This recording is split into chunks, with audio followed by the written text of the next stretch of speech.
I'm Iris, and I'm happy to welcome Krishna today. Thank you for accepting our invitation. You're welcome. So, we have questions to ask you about your quest of your inner or your psychic being. So, my first question is, are you in contact with your inner or psychic being? And if so, how does it manifest in your everyday life? So, yeah, of course, I think, isn't everybody in contact with their inner being? I don't know, but I surely, yes, that's part of, an important part of me.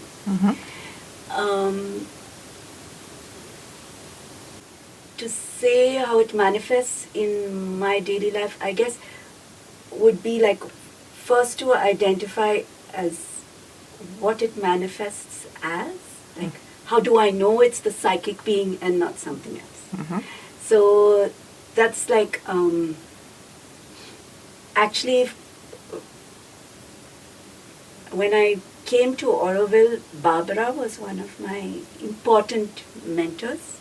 She and Susie and Mauna were my mentors through my newcomer period. And I can say that, and Liliana, and I can say all these women who are much older than me, and also who hold a space for me, and who are in touch with their psychic being. And I think this, being new in Auroville, I was 5 years as a guest before I became a Aurovilian. And even during that whole initial period, that was a real eye-opener. Oh, this is what it's called. And even the question of, so what is it? What does it look like? How do I know when I'm there? How do I know when I'm not there? Like, it's only after coming to Auroville that these kind of questions started coming up, like actively looking for it. And it was with working with Barbara, where first, like, I can ask that question, or she can say, like, she can guide in terms of, visualize this, or, do you feel this? Or, she has a way of guiding, or which really helped me to start to approach it in a very concrete way. What does it look like for me inside when I'm there? So for me, there is a definite color. So for me, it's like silvery impact and spreading out. For me, there's a definite place, and for like most people, in the heart, but really expanding into the body. So it has a space, like it occupies a space. For me, a big part, because only when I came to Auroville, I realized there's something called a collective psychic being. I'd never heard of such a concept, that there is a collective being at all, and that collective being has a collective psychic being. And then, because soon, a couple of years after coming into Auroville, but I was still not yet an Aurovilian, a few of us had started the Auroville Arts Service, and I was running it, or managing it. And one of the values that became part of the Auroville Arts Service values was paying attention to the collective psychic being. So that's one of the values of the Auroville Arts Service. When you have a value like that for a service, and you are running that service, then one has to start thinking, well, how do I do that? Right? And then, but how do I pay attention to my own psychic being? So then you have to understand there is something I do to pay attention to my psychic being. And a large part of the day I don't do it. And I find myself doing it during the day, normally when I'm with somebody. Mm-hmm. When I'm alone in front of my computer, I'm not actively doing it, unless I'm responding to something and I need some deeper connection to what I have to type or Mm-hmm. connect with, Mm. So this is really interesting for me, that one is there when one wants to be there. And then, anyway, your psychic being is part of you, Mm-hmm. but what part of it is your own awareness and visualization? How does it manifest? So, and then the collective, how does one even become aware of that or manifest that? So it's when I started with myself, then I realized that if I'm with somebody, I have to offer some part of myself or open myself to some part of the other person. Then if I actively connect, what does that mean? But when I do what I do, that I know I am connected with my psychic being, I really find that something is searching for the other person's psychic being, something is searching Mm-hmm. for that connection. Mm-hmm. And that's so exciting or intense. I don't know how to say it. Like once in some conversation with Barbara, when we were talking about love and real love, and something, I think it was her who gives some kind of she drew attention to the fact of children and families, and that when you live with a partner, it really gives you the opportunity to connect with another person's psychic being, Mm-hmm. And it's really easy with your kids, because you're really open to that, and the child is so pure with the psychic being so loud and effervescent. And that, I don't have children, but what she said made me really take this into my personal life. So, and then really see, where do I connect with my partner's psychic being, and when, and what am I doing, and what am I seeing, and how do I do that? And that really, I learned a lot about myself, and also about humanity, So I got somewhere into the habit of looking at a person, but connecting with something inside, and then it's just so, I don't know, can I say beautiful?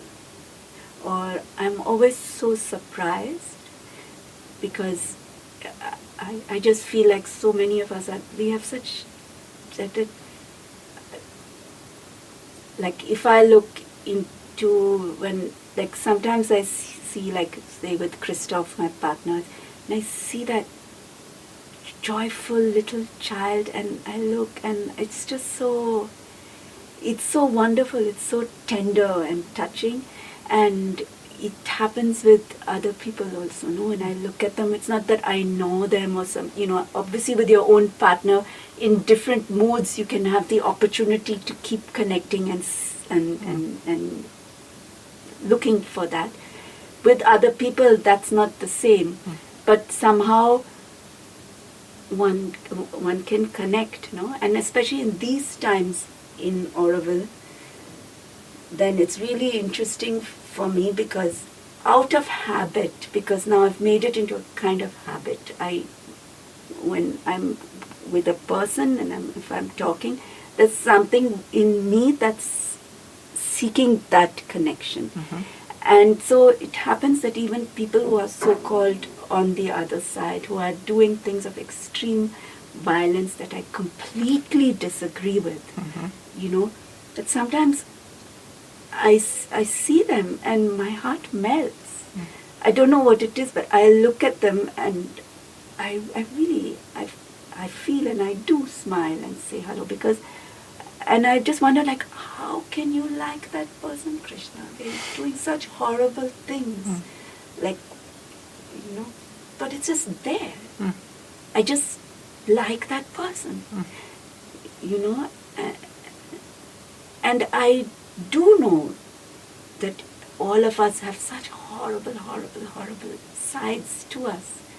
And every single one of us has the capacity or can such violent things to other people, But somehow this is as true.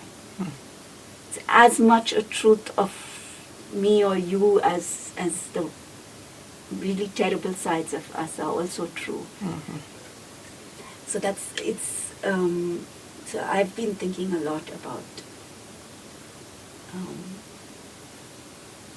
I don't know, humanity, because it's like, so now as I've grown in this, it's like I don't expect somebody to be more than they are.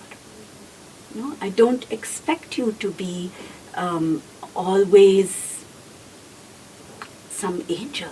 I don't expect it, And when somebody does something which really seems like very, completely what I would reject or what most people would reject, still, I don't know, I look at it and I think it's all parts of humanity. Then, of course, the question arises, where do you say no to what? Right? But that's a different question, not for this discussion.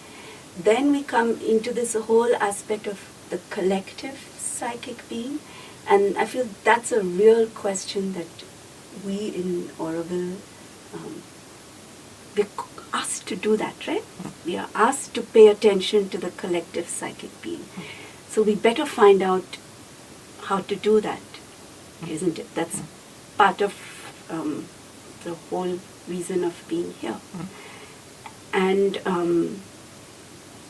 so when I was managing art service, that gave me a real opportunity to engage with that question in a way that had to do with the unit. It had to do with the service. It had to do with all the people there, all the artists I interacted with. And so it's not this one-on-one, intimate, friendly thing, because here we have to think of it as a collective. It's a group and the interactions, right? A collective is a collective. Now, we both are sitting here as an individual sitting here, but then what is a collective, and then what does this mean? And then if there's a psychic being, there's also the subtle being, the vital being, the mental being, so it's all there. So where are all those?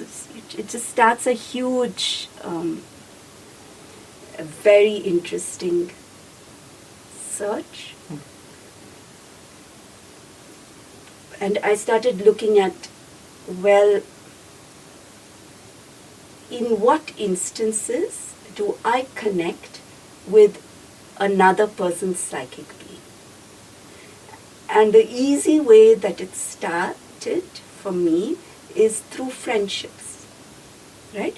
I connect first with the people I'm close to. And why do I connect with my friends' psychic beings, right? How am I doing that? What are the situations which make it happen? And I thought about it, and I was thinking it's all the nice times you spend together. the simple walks together, chatting together, birthday parties, dinners, like whatever it is, somehow it all adds up and suddenly you're there, and so, but you're there because you want to be friends with this person, so you're there in a spirit of friendship and love, isn't it? And that's what engages, it opens up the other person to reveal their psychic being or to be there with you, and that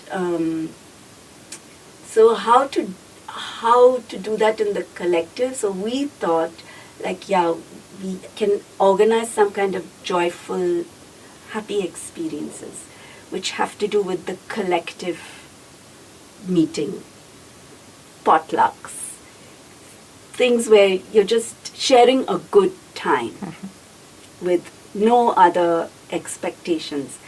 And we had the theory that this leads to an experience of a collective, and this leads to an experience of what this, because once you feel part of a collective, then you're forming the body, you're forming the being of the collective, so you're part of the formation of that psychic being, and then this is just a kind of attempt,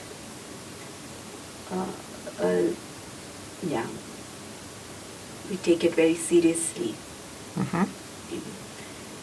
It's easier on a small scale than if you think of the whole community, because it's really, it's a big challenge. It's a big challenge.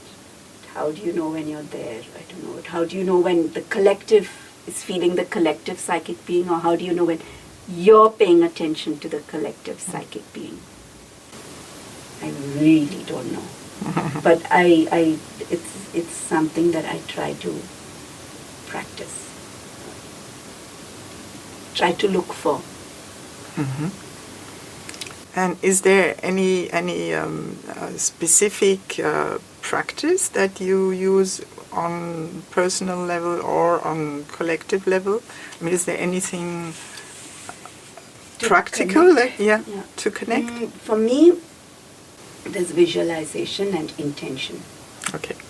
And I use these two things because of my work in Tai Chi, my study of Tai Chi. And in the study of the Tai Chi and the practice of the Chi, we use visualization and intention to guide the Chi. So this I'm comfortable to use these two techniques of visualization and intention. And so I will use them. So I when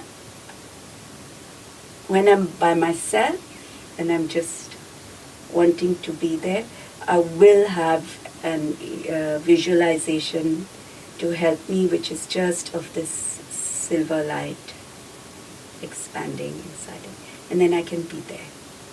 This is when I'm alone most of the time. When I'm with other people and engaging, and then if I want to, what I practice is also engaging with light, but that's a more goldeny or yellow light, which then I do often like feel it between us, but also on me. And I don't know what, it just helps me to spread. Something within me expands, and it helps me to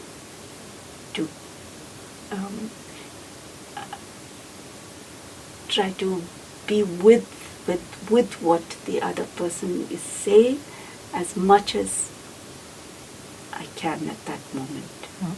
Yeah. So those would be my practices. For the collective psychic being, I'm still like really looking for what that is, because in the last couple of years I felt like really like the body of Auroville was being subjected to a lot of violence and assault, and that was very, very upsetting for me, because just to think of that assault and then, oh my God, what can I do to protect this? Because if there was a woman being assaulted in front of me, it would be easier for me to protect, you know, Mm-hmm. to push away assaulters, to protect the person. But this, when it's like Auroville being assaulted, you know, it's like, I feel like, oh my God, like, what can I do to heal that, to protect that? So, and I don't know whether that feeling or that visualization or that connection with that being, I don't know whether that's true or false. You know what I mean? I don't know whether that's there or that's not there. But I felt it like really like this being was being assaulted, and then I felt like all I can do, because all I can do is maybe like just feel where can that being be whole, you know, because it is the physical of that being was being assaulted, and at least I can be part of making sure that the subtle of that being or the psychic of that being is not assaulted, because that's something that we all have a control over, you know. So I feel like very much a part of each one of us, who I know there's so many of us who are just protecting that subtle and psychic part. You know, each in our own way, each with our personal work. But that I feel like, okay. You know, it's really odd, because normally if we get a disease, for instance, we can feel it coming in through the subtle and into the physical. But if somebody takes a knife and cuts you, that's going direct into the physical, you know. And in that way, I think there's a huge, like when we talk about the collective being, there's a huge attempt to destroy the subtle of that collective being, but that I think is not possible when Aurovilians are holding it. And on your personal level, is there any particular experience that was important for you on this path of getting to know your inner being or your psychic being, rather? Any particular event or so that you would be willing to share? I think I can say that it was really my work with Barbara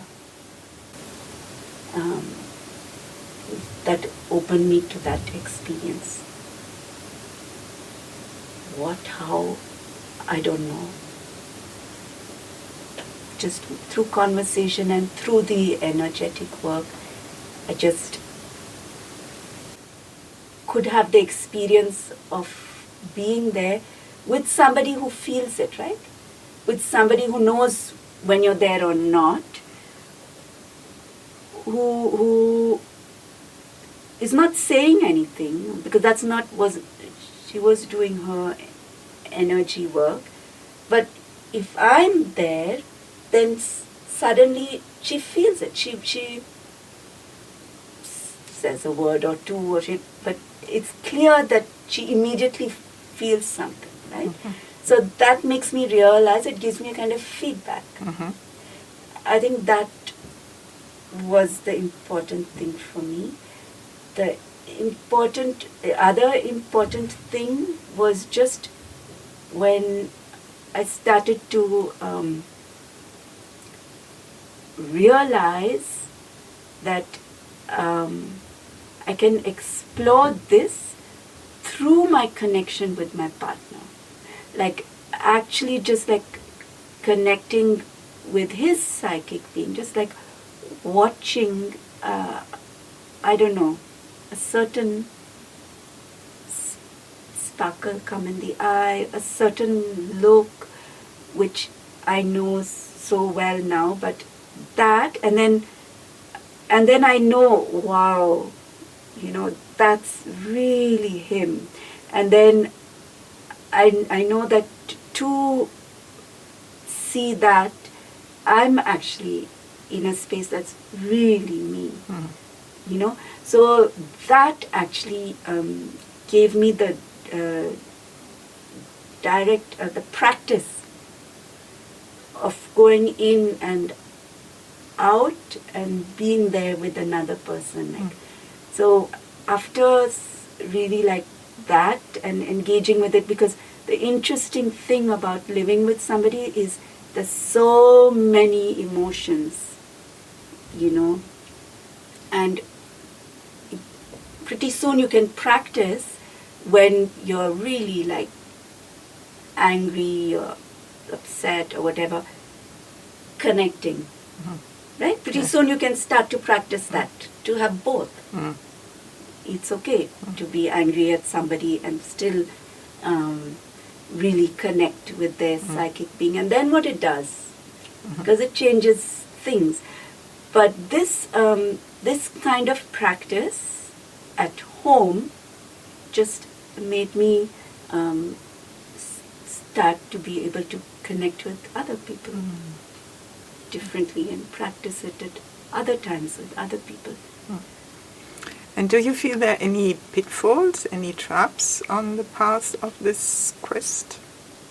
What do you mean? I'm not clear what you mean. Because a quest is a quest. Either you know yourself, or you can be with yourself, or you can't. I suppose as much as it matters to you, you will be with yourself or not. I don't see that there can be anything dangerous about being with yourself. I mean, you're stuck with yourself, aren't you? You are stuck with yourself. So as much as there is that danger, there is. In the Tai Chi practice, we say the worst enemy is yourself. Well, thank you very much. That was you. really beautiful. Yes. I enjoyed it very much. Oh, thank you. I hope you did too. Yes. I look forward to listening to other people.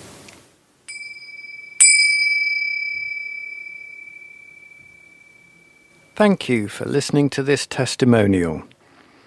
If you would like to take part in this project on the inner being, or if you have any questions or comments for our team or participants, please feel free to contact us using the email at the bottom of this webpage.